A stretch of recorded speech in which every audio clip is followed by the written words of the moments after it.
Good day mga ka-istorya. Today ay day 4 na natin para sa ating paglalakbay sa North Luzon Loop. Ngayong araw ay pupunta tayo sa Puay Church na malapit lang sa ating destinasyon. Ay papakita natin sa inyo mamaya yung view dito sa my church na hindi pa natin napupuntahan. At mamaya ang ating last day kasi day 4 na tayo, bukas ang ating day 5. Bukas yata tayo dadaan sa vegan o today. Tingnan na lang natin mamaya sa ating video mga ka-istorya. Dito tayo ngayon sa Puay Church na matatagpuan dito sa Ilocos. Ang ganda ng Puay Church. So from ating destination sa 5 kilometers lang. Ang layo. Dito tayo ngayon sa Puay Church. Tingnan natin kung pwede mag-video dito sa Puay Church. So ayan, nakita nyo, napakagandang Puay Church. Napakaganda. Dahil medyo historical ang kanyang itsura. Titingnan natin sa loob kung ano yung mga masasaksihan natin. Dahil first time natin dito sa Puay Church.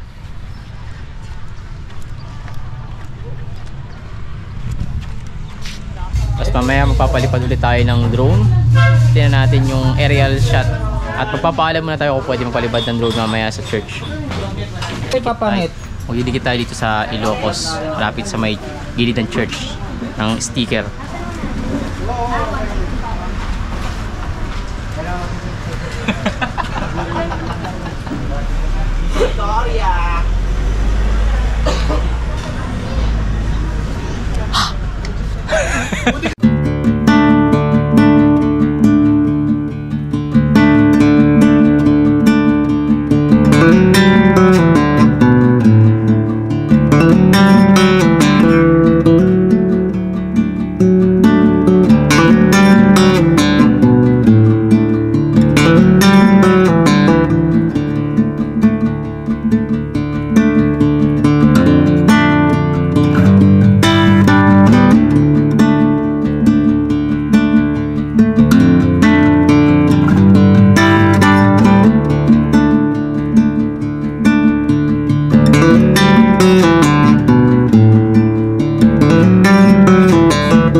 Meron tayong activities na pupuntahan dito malapit sa Puay Church. Medyo malapit lang naman siya at ito yung guide natin, yung nauuna.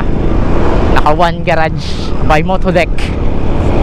Asakay tayo ng 4x4 dito at ma-experience natin yung pagsakay dito sa 4x4 sa malulubak na kalsada habang matarik ang init ng araw. Ayan.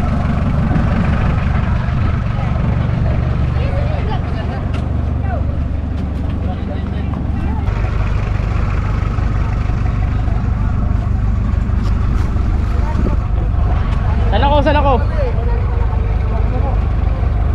Ayan mga ka-istorya, dito tayo ngayon sa, anong tawag dito ba? Sand Dunes. Nakasakay tayo sa 4x4. Balik tatlong 4x4 ang nirentahan namin. First time natin may experience to. Ayun, kaya maluwag yung gitna, ba't sa gilid? Ayun, wala ko ibang ka sa puno. Kaya, oh kuya, luwag sa gitna oh. Kuya, anak nanay mo! Kuya, naluwag sa gitna eh! Tama lang kaisip lang adventure na to. Kaya nga adventure eh. Dito yung nilalaro ko sa 4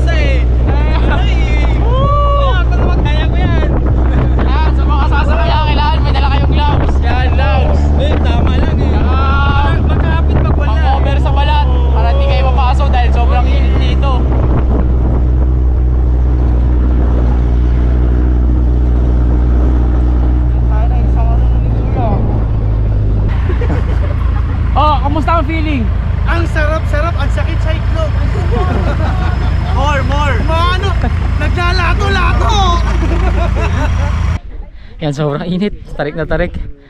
Yan, pero may dagat dito sa gilid. Yan. Kita nyo yan, yan. Pag sumakay kayo ng 4x4, dito yung stopover. Mga ilang ano lang, siguro mga hindi pa abot ng 1 kilometer. Yan, ito yung mga sinakay namin kanina. Ayan o, si Boss Mac, si Miss Melay. Punta naman tayo ngayon sa ating last destination, which is sa Vigan. Na ang pangalan ng tutuluyan natin is Anthony's Transient. Matatagpuan sa may Vigan. Layo naman ng Vigan ng tutuluyan natin na transient from here sa tinuluyan natin dito sa may Paway ba to? Ay nasa 73 kilometers na ang estimated time arrival is nasa 1 hour and 23 minutes. O, kita-kits ulit tayo doon mga kaistorya. May mga destination ulit tayo mapapasyalan doon. Nagmadali lang kaming nag-empake dito dahil check out na namin kasi dumaan pa kami dito sa Sand Dunes. Ano ba yun? Sand Dunes, tama ba ako, Jovel? Sand Dunes, Sand Dunes po. Yan. Time check tayo, it's 1 PM and 43 minutes. Malapit na tayo sa ating huling destination. Dito kami mag-i-stay ng huling gabi. Ito yung huling gabi natin at bukas ang uwi natin. Nasa 3 kilometers na lang tayo at 7 minutes ang time arrival natin. Tingnan natin sa Vigan kung ano yung mga magandang lugar dito. Andito na tayo ngayon sa may Vigan. Feel mo talaga dito sa Vigan yung yung ambience ng mga lumang bahay. Kasi kita mo sa structure ng bahay nila, tapos meron mga street dito na medyo luma-luma na yung sahig. Tapos yung sahig nila parang mga naka-bricks. Tawag ba doon? Bricks ba yun? Maganda ng mga bahay niya. Luma ng pagkakadesenyo. Ayun o. Mafe-feel mo yung pagka-vegan talaga Ayun yung mga lumang bahay Alam mga panahon pa ng mga Kastila. Yung iba pre-preserve nila Ito kagaya nito. Mafe-feel mo yung pagka-vegan. Tapos may mga ganyan pa. Kalesa. Diba? So dito na tayo. Check natin. Dito natin kumaliwa. Dito na tayo. Nauna ako.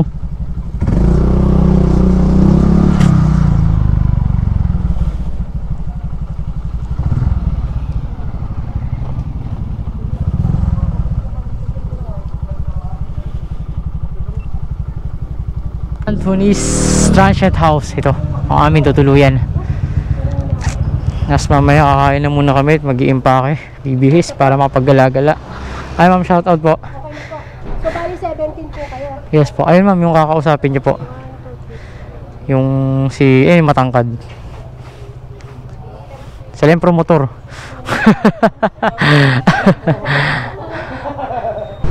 Ayan, bali kakain muna tayo dito sa may Along Vigan ng pagkain bago gumala.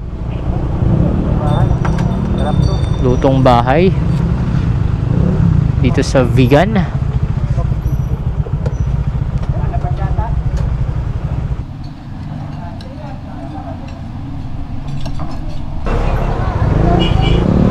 Grabe yung ulam dito sa Gracias Lutong Bahay. Yung binili naming adobo, tapos pakbet 150 per order. Grabe naman yun. Parang hindi recommended yung para lang siyang simpleng typical na karinderya. Gulat kami sa presyo. Hindi siya recommended yung mga karinderya dito. Bago kayo bumili ng mga pagkain dito, make sure itanong nyo muna yung mga price, kasi nagulat kami. 150. Bali ang naging bill ko is 195. Hindi makatarungan. Well, di naman natin alam kung paano nila pinoseso yung pagkain pero kahit na yung level niya pang restaurant tapos konti pa ng servings. Nandiyan na yan at least experience. Ayan, sinashare ko lang naman sa inyo. Going to Baluarte na tayo ngayon sa Vigan. Welcome to Baluarte. Ayan yung makikita yung logo dyan. Baluarte. Baluarte.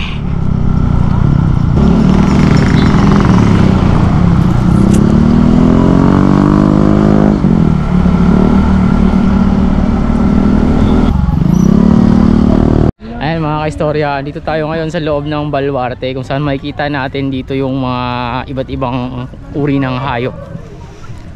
Ayan yung mga usa dito, hindi siya mailap. Ayan, no? Usa duha tulo. Sakay muna tayo dito sa jeep ng Baluarte para ma-tour natin ang loob ng Baluarte na ito. Wawa naman yung jowa ko. Makita natin yung mga iba't ibang uri ng hayop. May unggoy, may orangutan, may kwago. Gago. Woo, let's go!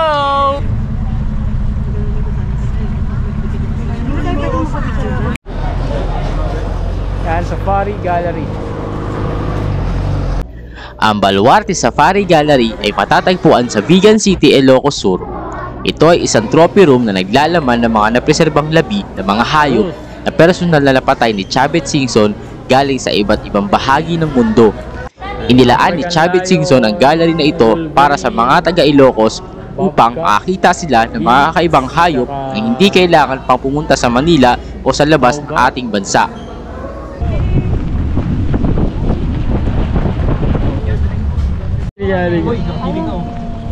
Tropa. Ano? Gusto niyo isa? Mak, family picture, Mak. Teenage Mutant Ninja Turtle. Si Michelangelo. Mga kaistorya, balik na tayo sa ating motor. Tapos na ating pag-iikot dito sa Baluarte. Ayan, papalis na tayo dito sa may Baluarte na kung saan ay pag-aari ni Chavez, isa sa mga gobernador dito sa lugar na ito dati. Naging entrance natin doon kanina ay nasa 300. Bali, ikuti mo yung lugar at makikita mo iba't ibang uri ng usa, giraffe, lion, tiger. Ayan, yung mga nakita natin, yung mga buhaya, ahas, ayan, mga reptile. Sa halagang 300, maiikot mo na ang buong lugar. Medyo nakakapagod din kasi pagod din talaga kami dahil galing kami sa biyahe.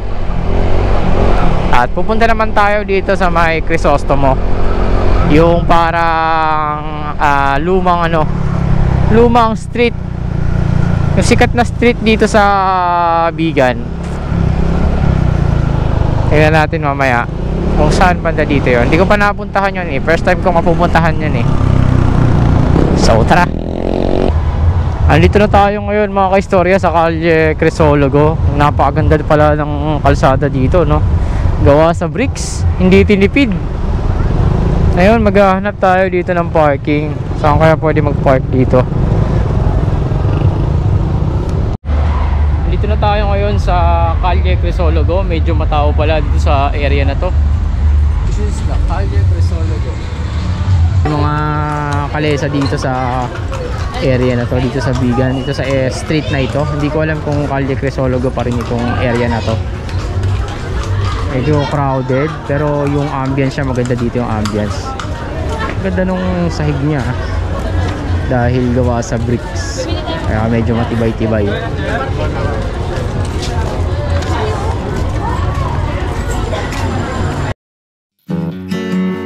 Ang Plaza Burgos ay matatagpuan sa Vigan City, Ilocos Sur. Nasa tabi ito mismo ng bell tower ng St. Paul Cathedral. Ang Plaza Burgos ay itinayo upang alalahanin ang pagkamartir ni Padre Jose P. Burgos, isa sa mga kilalang anak ng Vigan na pinatay ng mga Kastila. Ang Vigan ay nakagawa ng maraming bayani ng bansa na nagmula sa iba't ibang larangan. Si Padre Burgos ay nag-iisa mula sa kaparian. Ipaglaban siya para sa mga reformang simbahan upang maibsan ang hindi pagkapantay-pantay na dinanas ng mga paring Pilipino noong panahon niya.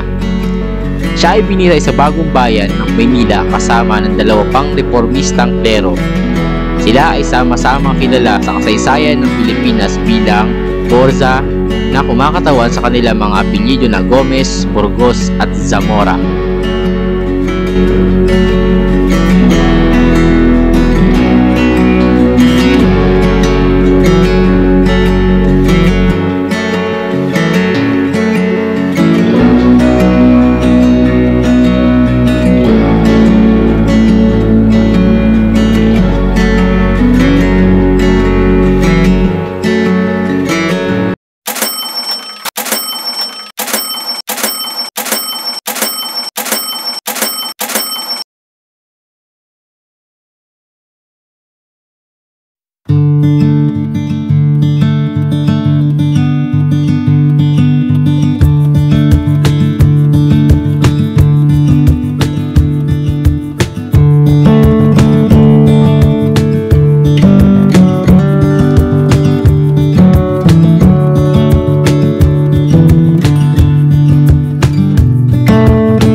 kakain sa may Hidden Garden. Ito yung makikita nyo dito sa labas na akala mo isa lang siyang simpleng lugar, pero pag pinasok mo yung loob, medyo malawak siya eh.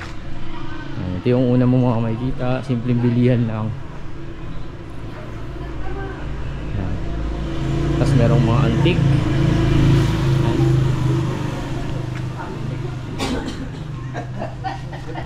Pagpasok mo sa loob, may mga ma-feel mo dito yung mga antique na ambience. Kasi dati kalusan dati either aday kami ka. May mga iba't ibang mga award, mga antique, mga celebrity na mga pictures na nagpunta dito. Ayan. May mga halaman din. Ito, nakita nyo na kagad dito yung Hidden Garden sa kalagitnaan. Na located lang siya dito sa may Vegan. Hello sir, good morning. Hello, good morning. Ayan. So ito yung gitna nung sa Hidden Garden. Talagang mafe-feel mo yung iba't ibang uri ng mga halaman dito, fresco. Mga may kalumaan na gamit. So dito kami kakain. Ayan. Hindi naman yung fried point. Dito tayo kakain ngayon mga ka-istorya. Ayan, mga kasama natin. Ito yung kanyang lugar. Malawak at tahimik dahil siguro maaga tayo nakarating dito. Tanghali ba? Tanghali. Masarap boy! Mamo! Sarap na nasisig. Kain na tayo. Nagsipilo ako kanina. 5 days na. Sabi ko tikim lang eh, hindi lamon eh. Makulo ng sili. Sarap diba? Sabayan mo nito, sabayan mo nito. Sabayan mo nito. Tamis-tamis no? Oo, sarap diba? Hindi pilit, pero swabe. Ayun, bagnet sisiglog.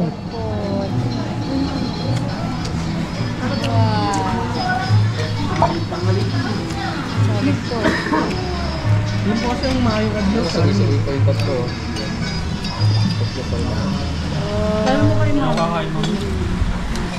Yan, nandito tayo ngayon sa loob ng Hidden Garden. Ikutin natin ngayon kung ano yung mga makikita natin.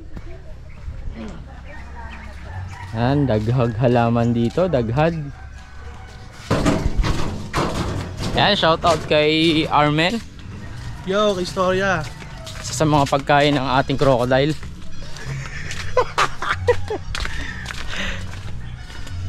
Meron din dito mga bagnet. Isa sa mga menu dito sa restaurant ng Hidden Garden.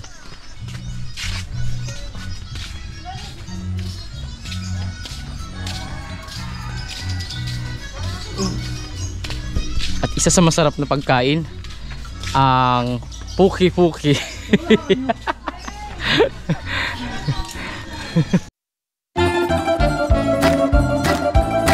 Ang Hidden Garden ay isang sikat na destinasyon ng turista na matatagpuan sa Vigan City, Ilocos Sur. Ang nagmamay-ari nito ay si Francis Flores na isang retiradong engineer. Ito ay binuksan sa publiko noong 1991. Iba't ibang sikat na personalidad ang bumisita sa lugar na ito. Bukod sa malawak na hardin, may restaurant din sa loob na tinatawag na Lilong at Lilang Restaurant. Literal na lolo at lola sa Ilocano. Ang restaurant ay naghahain ng Ilocano at iba pang mga pagkain ng Pilipino. Kaya pagkatapos mong gumala sa paligid ng hardin, maaari kang maginhawang kumain sa restaurant na itinuturing na isa sa mga nangunguna sa vegan.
tapos na tayong pumunta dito sa may Hidden Garden.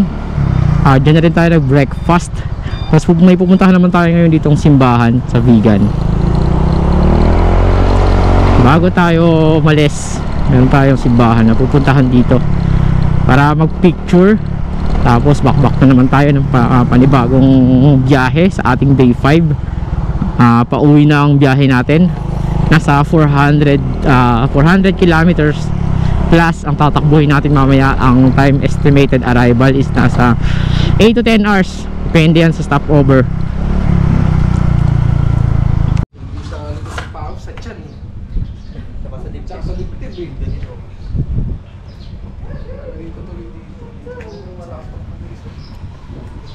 Dito tayo ngayon sa may Anthony's Transient House, matatagpuan sa Vigan.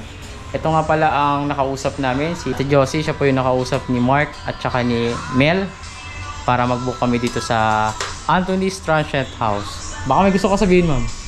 Thank you very much. Yan. Maraming salamat din po sa pag-accommodate sa amin dito. Welcome sa Vigan. Welcome! Yan. Bali, preparing na tayo mga istorya para mag-pack up sa ating day 5. From dito sa ating transient sa Vigan, papunta sa Manila. 400 plus kilometers ang babiyahin ulit natin. Estimated time arrival sa Manila nasa 10 hours, 8 to 10 hours. Ayan. Ayan, see you sa kalsada mga istorya. Pupunta tayo ngayon sa Grave Farm na matatagpuan natin dito sa may La Union. Nasa 150 plus kilometers from sa ating tinuluyan at ang estimated arrival niya is nasa 2 hours and 38 minutes. So kita tayo doon mga kaistorya. Dikit sa likod. Bago tayo magpunta sa Grave Farm, dumamo na tayo dito sa may Bantayan Church. Ito. Dito tayo ngayon sa bridge dito sa Vigan. Nice, napakaganda ng view dito. Napakalawak ng kanilang, hindi ko alam kung dam ba yan o ilog. Napakaganda, sarap magpalipad ng drone dito.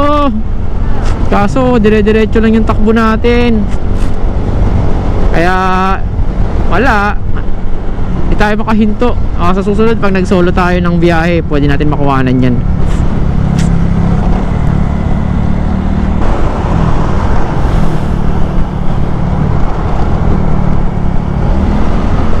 Wow, what a view mga kaistorya. Andito pa rin tayo along San Fernando Road.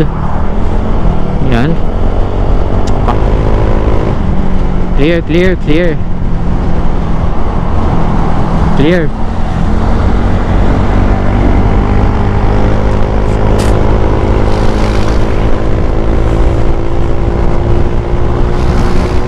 Pasok, pasok.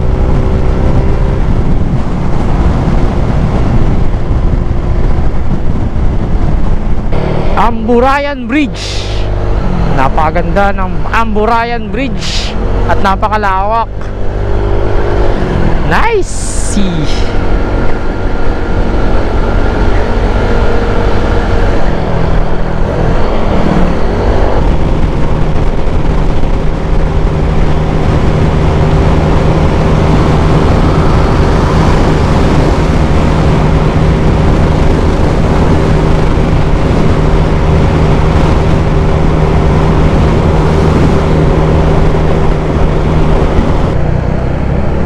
Dito na tayo ngayon sa Graves Farms La Union. Meron kami kasamang tour guide para dalhin kami dun sa may Graves Farm. Na pwede kami dun mag picking ba tawag dun. After nito mga kaistorya, ito na yung last destination natin. Bali, after nito diretso uwian na.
Ayan mga ka-istorya, pauwi na tayo sa ating destinasyon. Galing tayo sa Grapes Farm dito sa May La Union. Yun na yung last destination natin at uuwi na tayo sa ating kanya-kanyang bahay. Medyo mahaba pa ang ating biyahe, 5 oras mahigit. At ang distansya ay nasa 282 kilometers. Ayan, see you sa kalsada.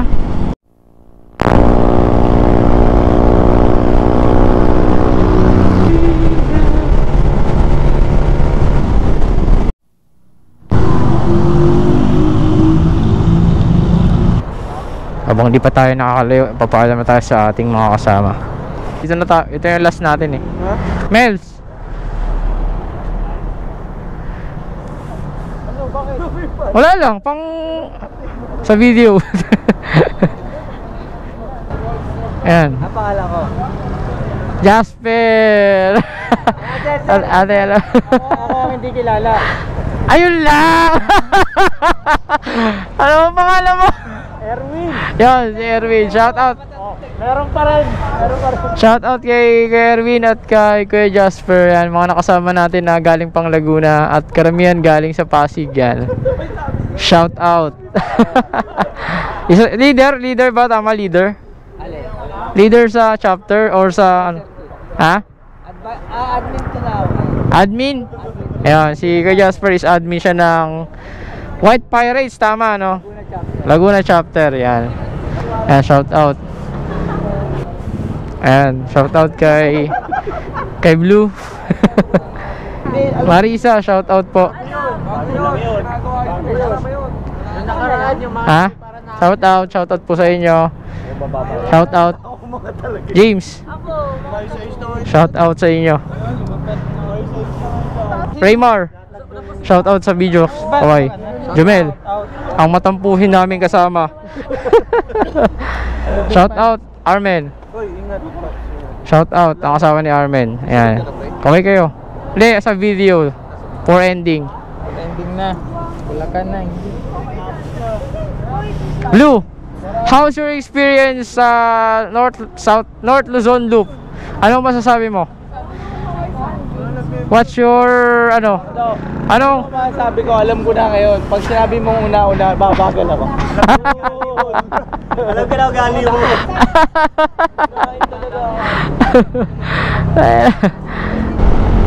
So mga ka-istorya, nakaabot sa video na ito, maraming salamat sa inyo. Hanggang sa muli, salamat sa pagsubaybay sa aming 5 araw na pag-ikot sa North Luzon Loop. Ibabahagi ko na lang sa inyo dyan sa comment section yung aming nagastos. Ayan, sa mga hindi pa nakasubscribe sa ating YouTube channel, pwede nyo isubscribe ang aking YouTube channel, AD Regaton. At ilike nyo ang ating video kung nagustuhan nyo. Mag-comment kayo kung may mga katanungan kayo, advice, kung ano ba ang mga kailangang preparasyon, magkano ba ang budget pag tayo iikot ng North Luzon Loop. Maraming salamat mga ka-istorya. Hanggang sa muli, peace out.